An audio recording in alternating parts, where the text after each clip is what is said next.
السلام علیکم اور ہمارے آج کے اس گہرے تجزیے میں خوش آمدید۔ آج ہم ایک ایسے جملے کی بات کر رہے ہیں جسے ہم دن میں شاید درجنوں بار سنتے ہیں، بولتے بھی ہیں، بسم اللہ الرحمن الرحیم۔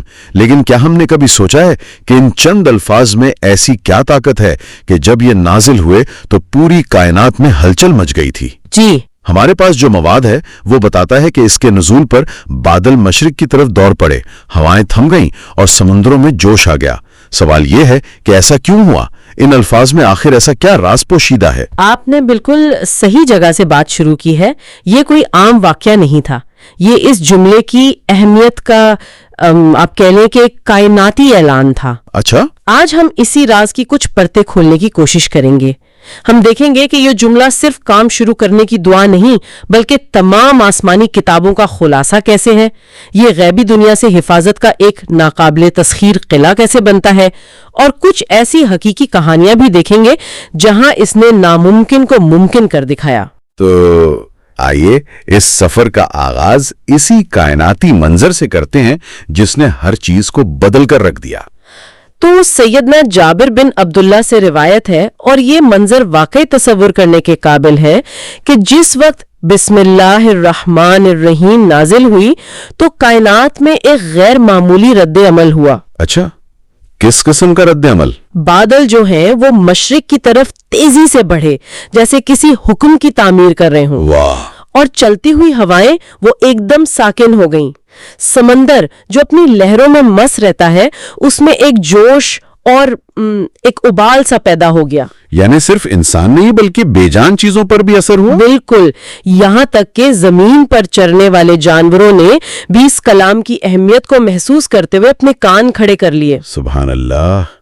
یعنی یہ صرف انسانوں کے لیے ایک ہدایت نہیں تھی بلکہ اس کا نزول ایک ایسا واقعہ تھا جس پر پوری کائنات نے چرن پرند سے لے کر ہواؤں اور سمندروں تک نے رد عمل ظاہر کیا۔ جی، یہ اس کلام کی عظمت کو بالکل ایک نئے زاویے سے دکھاتا ہے، اور اس میں ایک اور اہم بات بھی ہے۔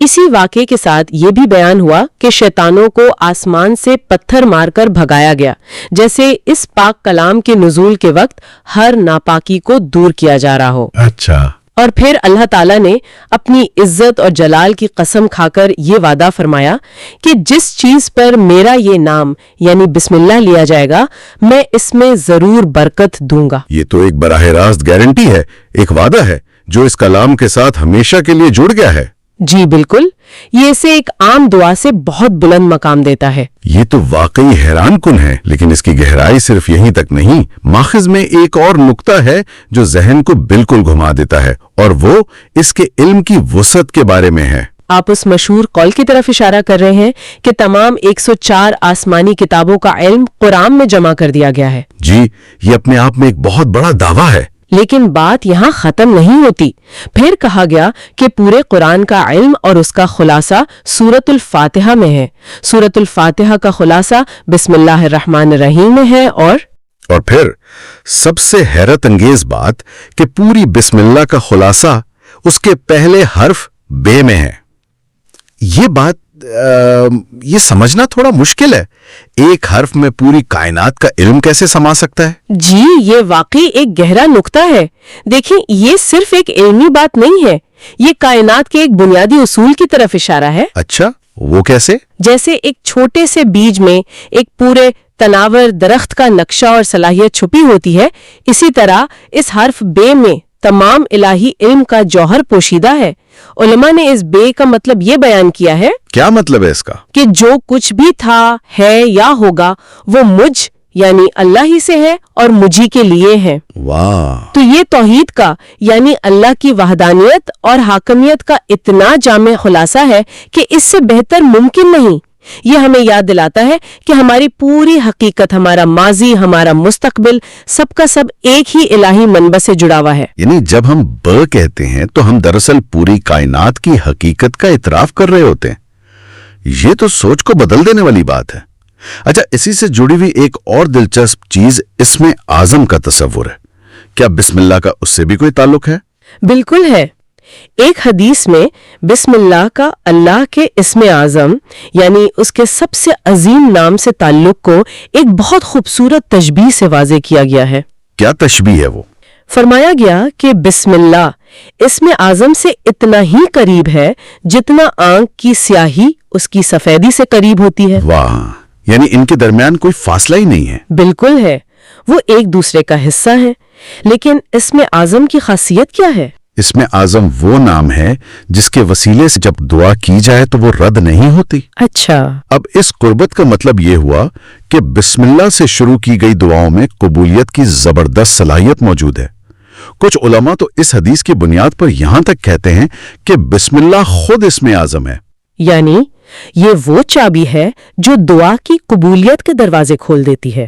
جی، اسی لیے شاید حضرت شیخ عبد القادر جیلانی جو ایک عظیم روحانی شخصیت گزرے ہیں، ان کا ایک قول ہے کہ جب کوئی ایسا شخص جو اللہ کی گہری معرفت رکھتا ہو، جسے عارف کہتے ہیں، جی، جب وہ بسم اللہ کہتا ہے تو اس کی زبان سے نکلا ہوا یہ جملہ اللہ کے حکم کن یعنی ہو جا کی طرح اثر رکھتا ہے۔ یعنی اس میں تخلیقی طاقت آ جاتی ہے۔ جی، اور یہ اس کی تخلیقی طاقت کو ظاہر کرتا ہے۔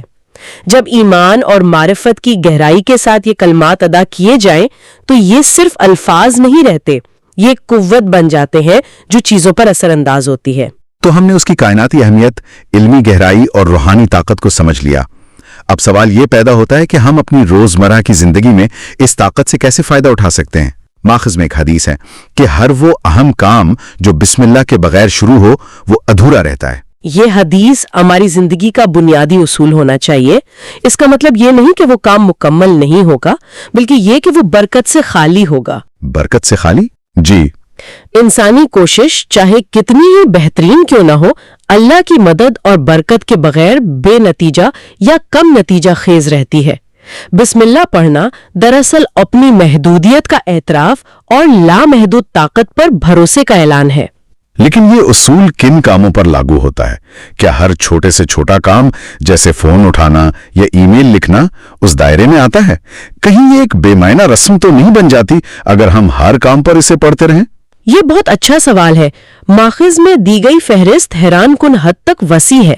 کھانا، پینا، اٹھنا بیٹھنا، کپڑے پہننا، دروازہ کھولنا، یہاں تک کہ لائٹ جلانا۔ اچھا، مقصد یہ ہے کہ ہر جائز کام کو اللہ کی یاد سے شروع کیا جائے۔ جب آپ ہر عمل سے پہلے بسم اللہ پڑھتے ہیں تو یہ ایک میکینکی عادت نہیں رہتی، بلکہ یہ آپ کی سوچ بدل دیتی ہے۔ آپ کا ہر کام عبادت بن جاتا ہے۔ واہ، یعنی دفتر، گھر سب عبادت گاہ بن جاتے ہیں؟ جی، البتہ یہاں جائز کام کی شرط بہت اہم ہے۔ یہ کسی حرام کام کو جائز نہیں بنا دیتی۔ سمجھ گیا۔ تو یہ ہمارے روزمرہ کے کاموں کو عبادت بنا دیتی ہے، لیکن اس کا اثر صرف ہماری نظر آنے والی دنیا تک محدود نہیں ہے۔ ماخوذ بتاتا ہے کہ یہ ہمیں اس غیبی دنیا کے اثرات سے بھی محفوظ رکھتی ہے جس کا ہمیں ادراک نہیں۔ جی ہاں، اور یہ ایک بہت ہی عملی فائدہ ہے۔ سیدنا عثمان بن عفان رضی اللہ تعالیٰ سے ایک روایت ہے کہ جنات انسانوں کی چیزیں، خاص طور پر کپڑے استعمال کرتے ہیں۔ اچھا، لیکن جب کوئی شخص کپڑے پہنتے یا اتارتے وقت بسم اللہ پڑھ لیتا ہے تو اللہ کا نام اس پر ایک مہر یا ایک سیل کی طرح لگ جاتا ہے۔ ایک مہر؟ اس کا کیا مطلب ہے؟ اس کا مطلب ہے کہ وہ چیز جنات کے استعمال کے لیے ممنوع ہو جاتی ہے، وہ اس رکاوٹ کو پار نہیں کر سکتے۔ اچھا، یہ خوف دلانے کے لیے نہیں بلکہ ایک روحانی احتیاط سکھانے کے لیے ہے۔ جیسے ہم اپنے گھر کو چوروں سے بچانے کے لیے تالا لگاتے ہیں، اسی طرح بسم اللہ ہماری چیزوں کے لیے ایک روحانی تالا ہے۔ ایک فائر وال کی طرح؟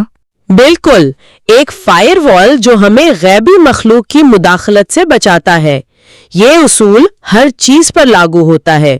کسی چیز کو رکھتے یا اٹھاتے وقت بسم اللہ پڑھنا اسے محفوظ کر دیتا ہے۔ تو یہ کائناتی طاقت کی چابی ہمارے پاس ہے، لیکن اس چابی کو استعمال کرنے کا بھی کوئی صحیح طریقہ ہوگا؟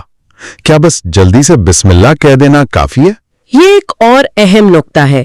ماخذ اس بات پر زور دیتا ہے کہ بسم اللہ کی طاقت اس کی درست ادائیگی سے جڑی ہے۔ اچھا، یہ صرف تلفظ کا معاملہ نہیں، یہ دراصل نیت اور توجہ کا معاملہ ہے۔ جب ہم الفاظ کو احتیاط اور احترام سے، ہر حرف کو اس کے صحیح مخرج سے ادا کرتے ہیں تو ہمارا دماغ بھی اس عمل میں پوری طرح شامل ہو جاتا ہے۔ اور یہ بے دھیانی سے پڑھنے کو ایک شعوری عبادت میں بدل دیتا ہے۔ جی، اور یہ بھی ہدایت ہے کہ اگر شور نہ ہو تو کم از کم اتنی آواز میں پڑھا جائے کہ اپنے کان سن سکیں۔ ماخذ میں تو جلدی میں غلط پڑھنے کو اگر جان بوجھ کر ہو ممنوع، اور اگر معنی بدل جائے تو گناہ بھی کہا گیا ہے۔ بالکل، کیونکہ یہ اللہ کا کلام ہے اور اس کا احترام واجب ہے۔ تاہم دین میں آسانی بھی ہے۔ وہ کیسے؟ اگر کسی کے لیے پوری بسم اللہ الرحمن الرحیم صحیح تلفظ سے پڑھنا مشکل ہو تو صرف بسم اللہ کہہ لینا بھی کافی ہے۔ اصل مقصد اللہ کے نام کا احترام اور اس کی یاد کو قائم رکھنا ہے۔ اب تک کی گفتگو سے یہ واضح ہے کہ بسم اللہ ایک غیر معمولی طاقت رکھتی ہے، لیکن کیا ہمارے پاس اس کی عملی مثالیں ہیں، ایسے واقعات جہاں لوگوں نے اس طاقت کا اپنی آنکھوں سے مشاہدہ کیا ہو؟ جی ہاں، ماخذ میں کئی ایسے واقعات درج ہیں۔ ایک واقعہ ایک ایسے شخص کا ہے جس کی ناک کی ہڈی پیدائشی طور پر ٹیڑھی تھی۔ اچھا۔ جس کی وجہ سے اسے ہر وقت سر اور آنکھوں میں شدید درد رہتا تھا۔ ڈاکٹروں نے آپریشن تجویز کیا تھا۔ اور اس نے آپریشن کروایا؟ نہیں، آپریشن سے پہلے وہ دعوت اسلامی کے ایک مدنی قافلے یعنی ایک تبلیغی سفر پر کچھ ساتھیوں کے ساتھ نکلے۔ ٹھیک۔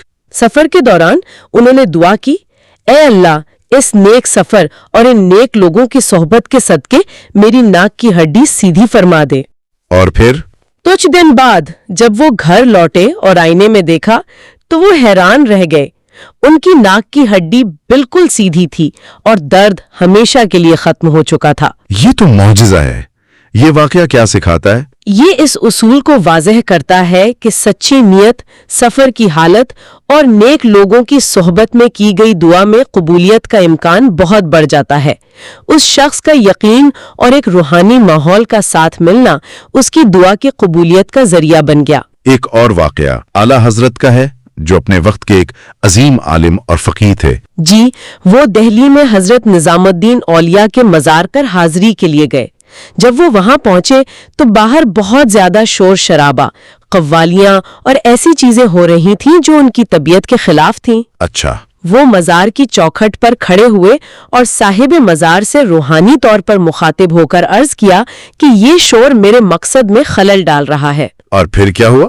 انہوں نے بسم اللہ پڑھ کر جیسے ہی اپنا دایاں قدم مزار کے اندر رکھا، باہر کا سارا شور ایک دم غائب ہو گیا۔ ایک دم سے؟ جی، مکمل خاموشی چھا گئی۔ وہ حیران ہوئے۔ باہر قدم رکھا تو شور واپس آ گیا، پھر اندر قدم رکھا تو دوبارہ خاموشی۔ واہ، یہ تو ناقابل یقین ہے۔ بالکل، یہ بسم اللہ کی طاقت تھی جس نے ان کے لیے ایک پرسکون ماحول بنا دیا تاکہ وہ اپنی عبادت پر توجہ دے سکیں۔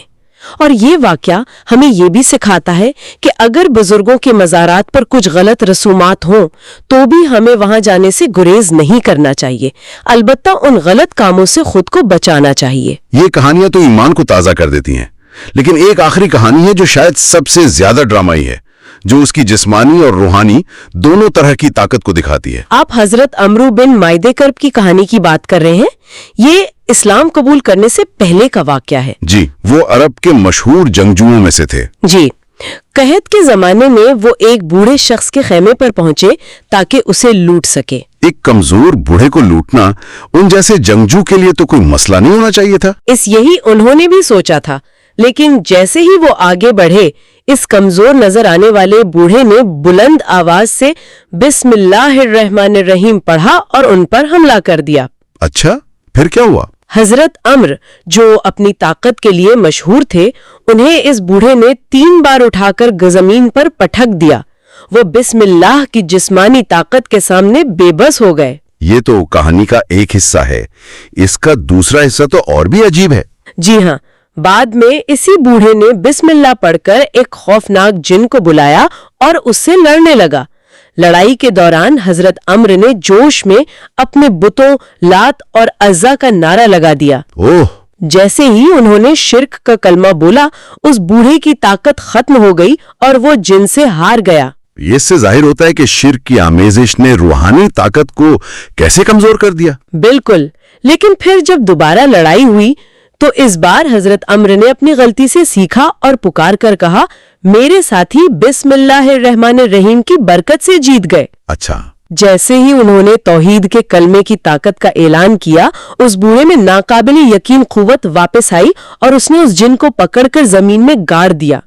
یہ حق اور باطل کی طاقت کے فرق کو واضح کرتا ہے۔ تو آج کی اس پوری گفتگو کا خلاصہ کیا ہے؟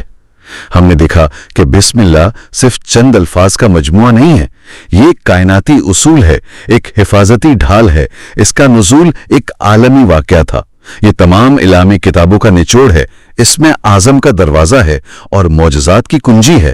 جی، یہ مواد ہمیں دکھاتا ہے کہ بسم اللہ صرف کہنے کی چیز نہیں بلکہ جینے کا ایک انداز ہے۔ یہ اس بات کا مسلسل اعلان ہے کہ ہماری اصل طاقت کا منبع کیا ہے۔ صحیح۔ اور جو بات سب سے زیادہ سوچنے پر مجبور کرتی ہے وہ آخری کہانی ہے۔ ایک ایسا شخص جو اس وقت مسلمان بھی نہیں تھا، اس نے بھی اس کی طاقت کو اپنی آنکھوں سے دیکھا اور سمجھا۔